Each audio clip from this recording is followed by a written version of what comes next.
अभिनंदनम, अभिवादनम, सस्वागतम च सुप्रभातम। जी हाँ, सुप्रभात का है यह समय और कार्यक्रम सुप्रभातम की प्रस्तुतियों के ताने बाने को लेकर उपस्थित हूं मैं आप सभी के साथ नारायण दत्त मिश्र।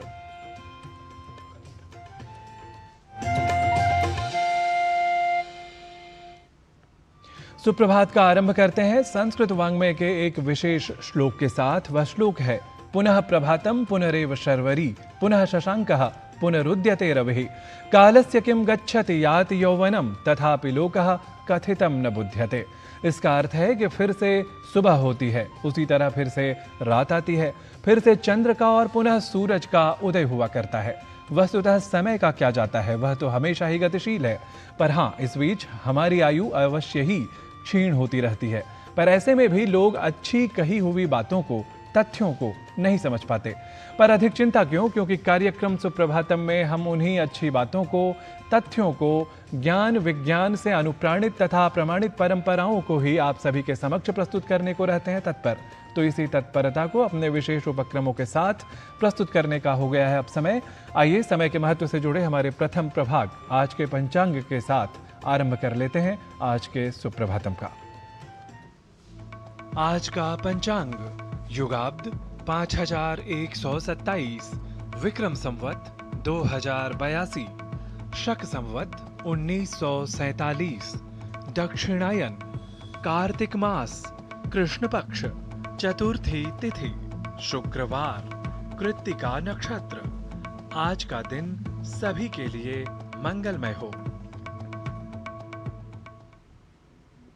तो यह थी प्रस्तुति आज के पंचांग की। संस्कृत का एक और प्रसिद्ध श्लोक है अप्रकटीकृत शक्ति ही शक्तोपि जनस्तिरस्क्रियाम लभते निवसन अंतर दारुणी लंघ्यो वहनिर्नतु ज्वलितः।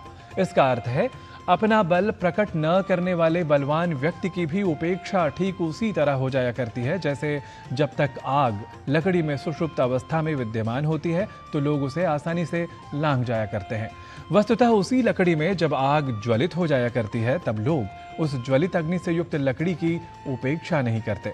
यही व्यवहार व्यक्ति के बलवान होने पर हमें समाज में दिखता है। तो ऐसे ही अपने सांसारिक ज्ञान का संवर्धन हम संस्कृत वाङ्मय के अनुपम रत्नों अर्थात सुभाषितों से करते रहें। इसी उद्देश्य के साथ अर्थात सांसारिक ज्ञान या यथार्थ ज्ञान को संस्कृत वाङ्मय से मधुवत संग्रहित स्वरूप में आपके समक्ष प्रस्तुत करने हेतु हम लेकर आते हैं सुप्रभातम के दूसरे उपक्रम अर्थात सुभाषित को। तो आइए जान लेते हैं आज के सुभाषित को हमारी चिर परिचित 3 भाषाओं के साथ। अति संचय कर्तॄणां वित्तमन्यस्य कारणात् अन्यैः संचीयते यत्नादन्यैश्च मधुपीयते।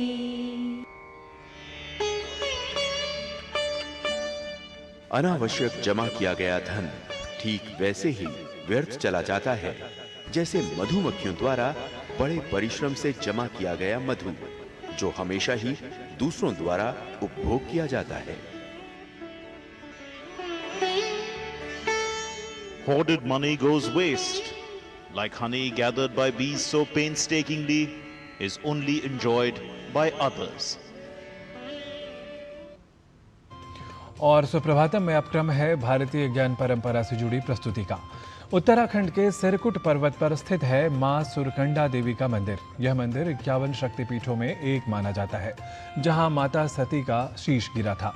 आइए आपको दिखाते हैं सिद्धपीठ सुरकंडा मंदिर का इतिहास और यहां से जुड़ी भावनाओं को हमारे सहयोगी धर्मेंद्र आर्य की इस विशेष रिपोर्ट के माध्यम से।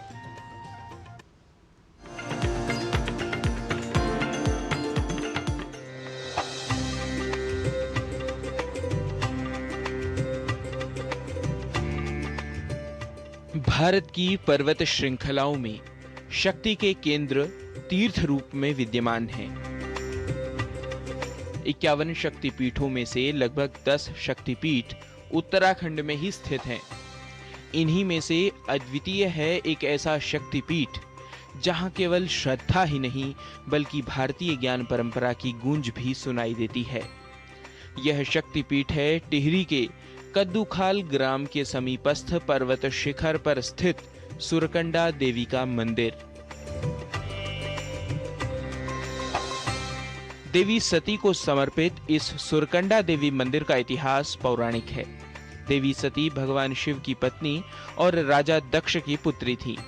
राजा दक्ष द्वारा सभी राजाओं के लिए आयोजित वैदिक यज्ञ में भगवान शिव को कहे गए अपमानजनक शब्दों से आहत होकर देवी सती ने यज्ञ कुंड में आत्मदाह कर लिया था।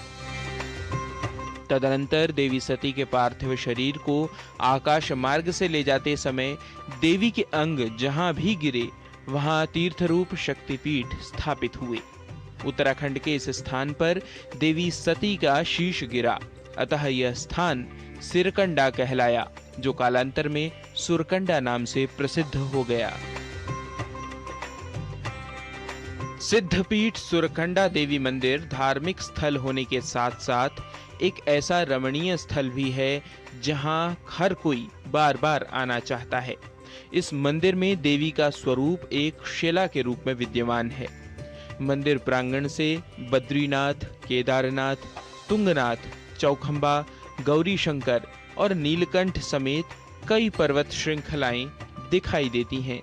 साथ ही देहरादून, ऋषिकेश, चकराता, प्रतापनगर और चंद्रबदनी के सुंदर दृश्य भी श्रद्धालुओं का मन मोह लेते हैं। लगभग 2.5 किलोमीटर की पैदल चढ़ाई कर सुरकंडा माता मंदिर तक पहुंचा जाता है। सुरकंडा माता का मंदिर घने जंगल से घिरा हुआ है। प्रकृति का सुरम्य एवं सुंदर वातावरण इस स्थान को पर्यटकों के लिए आकर्षित बनाता है। यहाँ विभिन्न प्रकार के रंगों के फूल एवं जड़ी बूटियां बड़ी मात्रा में मिलती हैं एवं पश्चिमी हिमालय के कुछ खूबसूरत पक्षी भी यहाँ पाए जाते हैं। यह शक्तिपीठ रोसली के वृक्षों के बीच स्थित है और कोहरे के बीच यह अत्यंत सुंदर दिखाई देता है। वर्ष भर पर्यटकों एवं भक्तों से घिरा रहता है यह शक्तिपीठ। यहाँ आने वाले श्रद्धालु न केवल देवी के दर्शन करते हैं बल्कि प्रकृति और चेतना के मध्य संतुलन का भी गहनता से अनुभव करते हैं। पौराणिक मान्यता के अनुसार गंगा दशहरा एवं नवरात्र के अवसर पर सिद्धपीठ मां सुरकंडा देवी मंदिर के दर्शनों का विशेष महत्व है। इन अवसरों पर मां के दर्शन करने से मन के समस्त विकार मिट जाते हैं। भारतीय ज्ञान परंपरा को उद्भासित कर प्राणी मात्र के मन मंदिर में ज्ञान का प्रकाश करने वाले ऐसे तीर्थ स्थान हमारी सांस्कृतिक पहचान को अनुप्राणित करते हैं। निश्चित ही इन तीर्थ स्थलों के तेज से तेजोमय होती है हमारी संस्कृति। परंपरा के यह केंद्र वस्तुतः भारतीय संस्कृति के उद्वाहक हैं और इन्हीं का संसर्ग हम सबको मानव बनाता है।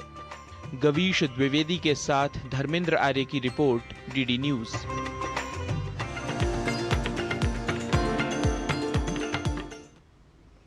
भारतीय ज्ञान परंपरा से जुड़ी इस प्रस्तुति के साथ ही इस कार्यक्रम में अभी समय हो गया है एक अल्प विराम लेने का। हम जल्दी ही लौटेंगे, आप देखते रहिए डीडी न्यूज।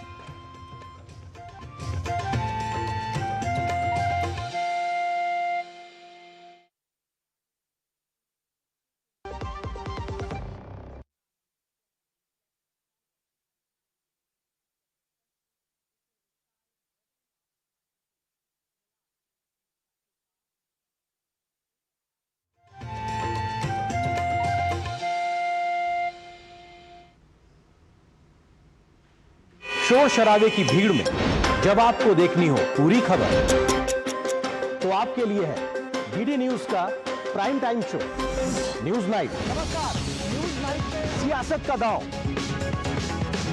खेत खलिहान और गांव, सत्ता का गलियारा, दुनिया का हर किनारा, जिम्मेदार आवाज, निष्पक्ष नजरिया, पल पल का अपडेट, दिन भर की अहम खबरों का बेबाक विश्लेषण, खबरों की दुनिया का सबसे जिम्मेदार शो न्यूज नाइट, हर रात 8 बजे।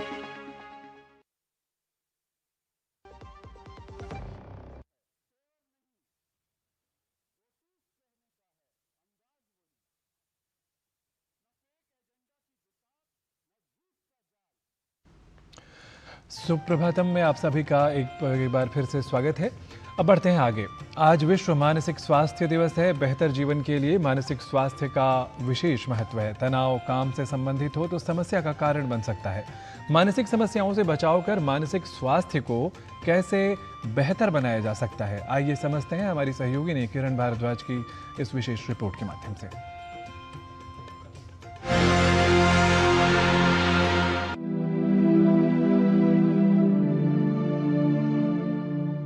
पूर्ण स्वास्थ्य के लिए शारीरिक और मानसिक स्वास्थ्य दोनों रूप से स्वस्थ रहना आवश्यक है। मानसिक स्वास्थ्य के विषय में जागरूकता बढ़ाने के उद्देश्य से हर वर्ष 10 अक्टूबर को मनाया जाता है विश्व मानसिक स्वास्थ्य दिवस। आज विश्व मानसिक स्वास्थ्य दिवस है और आज इस साल जो थीम है वो है access to services, mental health in catastrophes and emergencies.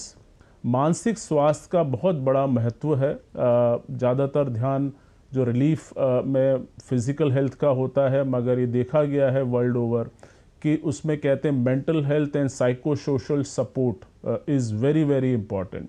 ये देखा गया है कि जब इमरजेंसीज होती हैं या कोई भी ऐसी कैलेमिटी होती है, कोई डिज़ास्टर होता है, उसमें मानसिक स्वास्थ्य से संबंधित ये कहते हैं कि 20% लोगों को वो अफेक्टेड होते हैं कई कारणों की वजह से। उनको जो हानि पहुंचती है या उनको जो नुकसान होता है या कुछ परिजन परिवार के लोग गुजर जाते हैं, तो ये सब देखा। और जैसा हमने कोविड में भी देखा, तो इसमें मानसिक स्वास्थ्य का बहुत बड़ा रोल है। और ये कहते हैं कि ये मानसिक स्वास्थ्य की वजह से उनका जो कोपिंग मैकेनिज़्म बेहतर हो जाता है, उनको एक प्रोसेस मिलता है अपने आप को हील करने के लिए, अपने आप को रीबिल्ड करने के लिए या रिकवर करने के लिए। मानसिक स्वास्थ्य व्यक्ति के संपूर्ण स्वास्थ्य पर प्रभाव डालता है।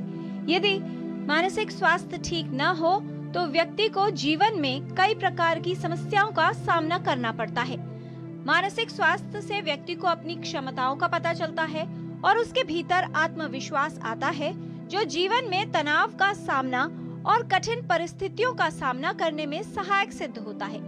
इतना ही नहीं, अच्छा मानसिक स्वास्थ्य कार्य क्षमता को बढ़ाता है और व्यक्ति के विकास में योगदान देता है। मानसिक विकार व्यक्ति के स्वास्थ्य संबंधित व्यवहार, फैसले, नियमित व्यायाम, पर्याप्त नींद और कई अन्य कारकों से प्रभावित होते हैं। व्यवहार में बदलाव ये एक बहुत इम्पॉर्टेंट एक लक्षण होता है। कुछ दिनों से वो चिड़चिड़ा हो गया है, गुस्सा करने लगा है, या उदास हो गया है, या घबराहट में है, तो ये भी एक इम्पॉर्टेंट जो इमोशनल सिम्टम्स हैं। ज़्यादा अल्कोहल का सेवन करने लगा है, किसी चीज़ में इंटरेस्ट नहीं है जो पहले था, टीवी वगैरह देखना बंद कर दिया है, लोगों से मिलना जुलना बंद कर दिया है, तो ये भी एक प्रकार का सिम्टम है। जो सीरियस प्रॉब्लम्स हैं उसमें ऐसा लगता है कि वो औरों पर शक करने लगा है, उसके व्यवहार में सडनली बिना बात के ही गुस्सा होने लगे, और काम में जैसे ऑफिस जाना उसने बंद कर दिया हो या कॉलेज जाना बंद कर दिया हो या पढ़ाई में सडनली उसको गिरावट आ गई हो, तो ये सब लक्षण हो सकते हैं। कई ऐसे कारक हैं जो मानसिक स्वास्थ्य समस्याओं की संभावना को बढ़ाते हैं। आत्मविश्वास में कमी, चिंता, अवसाद, अत्यधिक तनाव, मानसिक दबाव, अनुचित व्यवहार, सामाजिक व भावनात्मक कारक और अकेलापन, इन सभी से व्यक्ति का मानसिक स्वास्थ्य प्रभावित होता है। यदि व्यक्ति का मानसिक स्वास्थ्य ठीक न रहे तो उससे दिनचर्या पर असर पड़ता है और उसका कामकाज में मन नहीं लगता। समस्या बढ़ जाए तो उसकी कार्य क्षमता और उत्पादकता भी प्रभावित होती है। साइकोलॉजिकल फर्स्ट एड, उसका मतलब बहुत इम्पॉर्टेंट है कि उसके लिए, क्योंकि कोई व्यक्ति अगर परेशानी में है तो डॉक्टर के पास वो बाद में जाएगा, लेकिन जो आम व्यक्ति हैं या उसके दोस्त हैं या परिवार है, वो उसकी बहुत इम्पॉर्टेंट मदद कर सकते हैं। वो मदद कैसे कर सकते हैं? जो 3 चीज़ें बहुत इम्पॉर्टेंट हैं उसमें, लुक, लिसन, लिंक।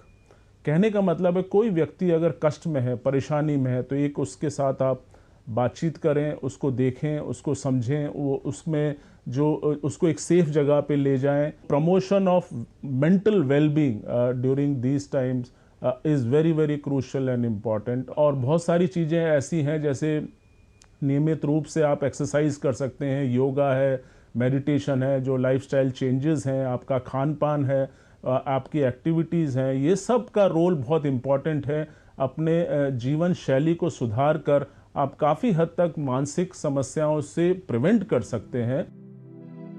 मानसिक स्वास्थ्य समस्याओं का उचित समाधान आवश्यक है। मानसिक समस्याओं से बचाव के लिए आवश्यक है कि अपने मानसिक और शारीरिक स्वास्थ्य पर ध्यान दिया जाए। मानसिक स्वास्थ्य समस्या के किसी भी लक्षण को लापरवाही से न लें, बल्कि आवश्यकता होने पर एक विशेषज्ञ को अवश्य दिखाएं। किरण भारद्वाज, डीडी न्यूज।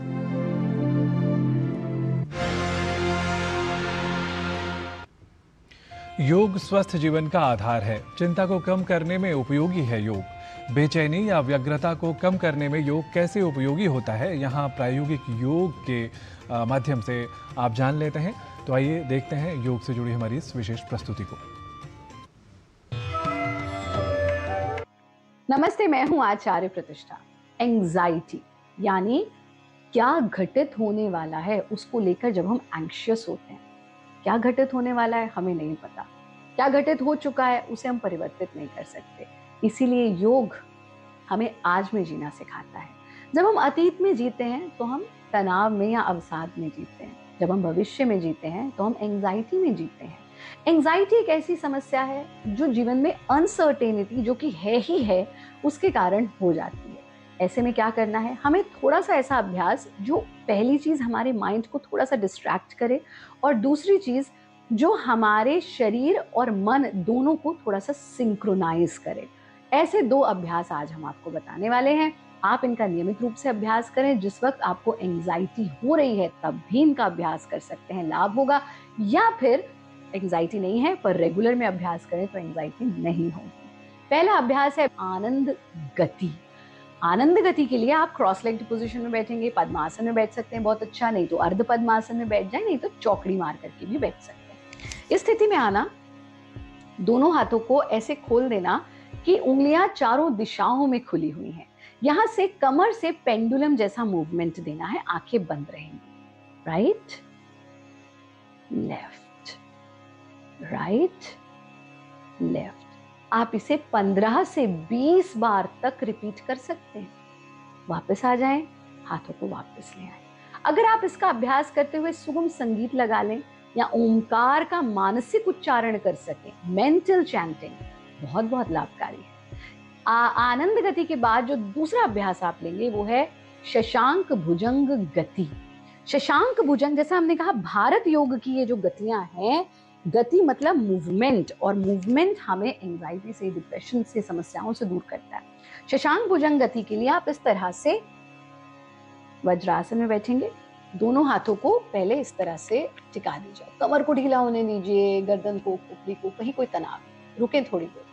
फिर घसीटते हुए हाथों को आगे ले जाना और यथा सामर्थ्य आगे झुकेंगे। आप माथा जमीन से छू सकते हैं, बहुत अच्छे, नहीं छू सकते तो भी कोई दिक्कत नहीं। थोड़ी देर यहाँ रुके और सांस छोड़ते हुए हम अपने पेट के बल सांस भरते हुए भुजंगासन की स्थिति। यहां जितना कंफर्टेबली पीछे जा सकते हैं उतना कंफर्टेबल जाए। सांस छोड़ते हुए हिप्स को पीछे की ओर खींचना, माथे को जमीन से छू देना और फिर हाथों को घसीटते हुए वापस आना, अपने आसन में बैठ जाना, बिल्कुल शरीर को ढीला छोड़ देना। ये अभ्यास इंस्टेंटली आपकी एंजाइटी को दूर करेगा, तनाव को भी दूर करेगा, शारीरिक भी, मानसिक भी। इसको भी आप 3 से 5 बार रिपीट कर सकते हैं। 20 मिनट कम से कम सूर्य के सानिध्य में जरूर बिताएं। रात्रि में सोने से पहले भारत योग की योग निद्रा का अभ्यास अवश्य करें। आप दिन में 5 बार दिल खोल करके जरूर हंसें। हमारा कार्यक्रम देखते रहें, स्वस्थ रहें, खुश रहें, आनंदित रहें। नमस्ते। योग से जुड़ी इस प्रस्तुति के साथ ही सुप्रभातम में एक बार फिर समय हो गया है एक अल्प विराम लेने का। हम जल्दी ही लौटेंगे, आप देखते रहिए डीडी न्यूज।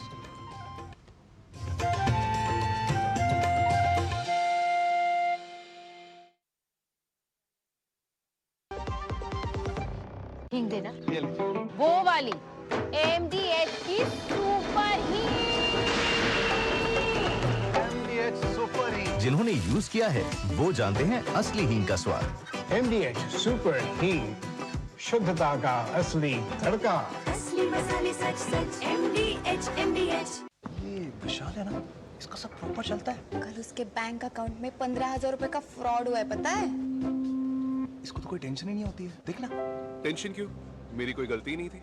फिर भी फ्रॉड होने पर मैंने तुरंत बैंक को इन्फॉर्म कर दिया। आरबीआई कहता है अगर आपके अकाउंट से किसी ने धोखे से पैसे निकाले हैं तो बैंक को जल्द से जल्द इन्फॉर्म कीजिए। 3 दिन के अंदर इन्फॉर्म किया तो कोई नुकसान नहीं होगा। जितना लेट करोगे उतना ज्यादा नुकसान। और सुन, सब चलता नहीं है, प्रॉपर चलाना पड़ता है। आरबीआई कहता है जानकार बनिए, सतर्क रहिए। सस्ते वाले दाल मसाले स्वाद हुआ बेकार। MDH की हल्दी मिर्ची धनिया करे कमाल। ये रंग दे, ये खुशबू दे, ये तीखा, ये कम पड़े। क्या निराला MDH मसाला।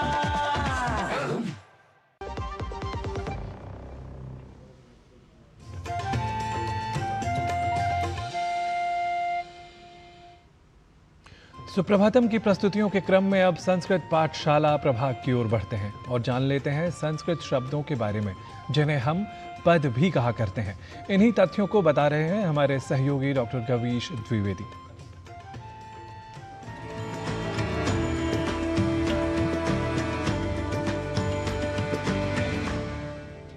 नमो नमः मित्राणि, स्वागतम एतस्यां संस्कृत कक्षायां भवतां सर्वेषां।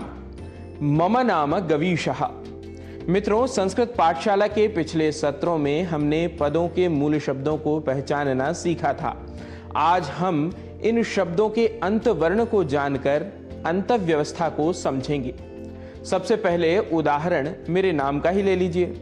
यदि गवीश पद का वर्ण विन्यास करें तो ग, अ, व, ई, श और अकार अंत में है, इसीलिए इस पद को अकारांत कहा जाएगा। इसी प्रकार क, ऋ, श, ण और अकार, यह बना कृष्ण। अंत में अकार है, इसलिए यह भी अकारांत पद हुआ। अब मुनि शब्द को देख लेते हैं। म, उ, न और अंत में इकार। इकार अंत में होने के कारण इसे इकारांत कहा जाता है। ऋषि भी इसी प्रकार इकारांत शब्द है।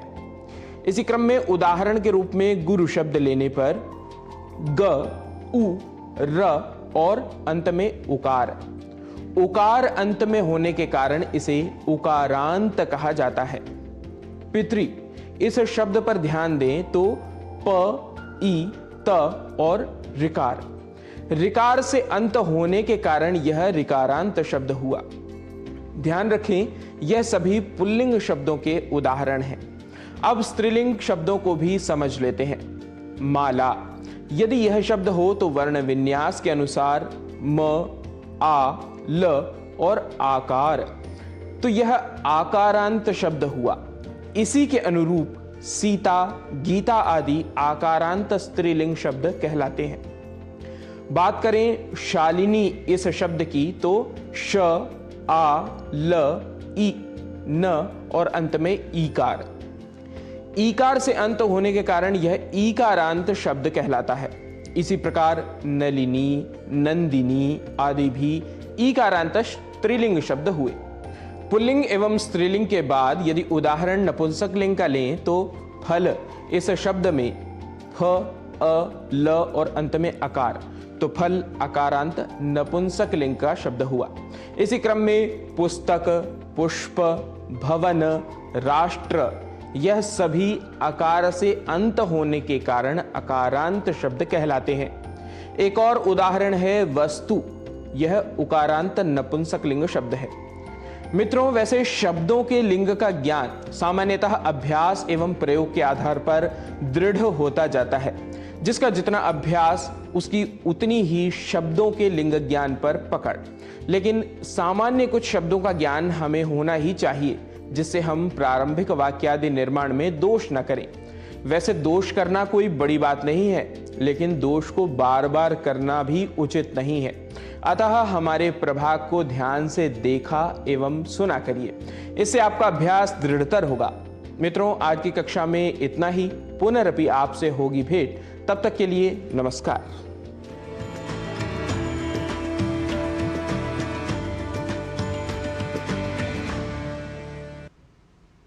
आयुषः क्षण एकोपि न लभ्यः स्वर्णकोटिभिः सचेतु विफलो याति कानुहानिस्ततोधिका। कहने का अर्थ यह कि जीवन का एक क्षण करोड़ों स्वर्ण मुद्राओं के खर्च करने पर भी पुनः नहीं मिलता। ऐसे में वही क्षण व्यर्थ बीत गया तो सचमुच उससे अधिक हानि क्या होगी। अतः हम समय के प्रत्येक क्षण का करें सदुपयोग। इसी सत्परामर्श के साथ आज के सुप्रभातम की प्रस्तुति में इतना ही। पुनः सोमवार की प्रभातिक वेला में भास्कर के भासित होने पर हम भी अपने निर्धारित समय पर लौटेंगे। तब तक के लिए मुझे अपने सहयोगियों के साथ दीजिए अनुमति। नमो वः, नमो भवद्भ्यः च।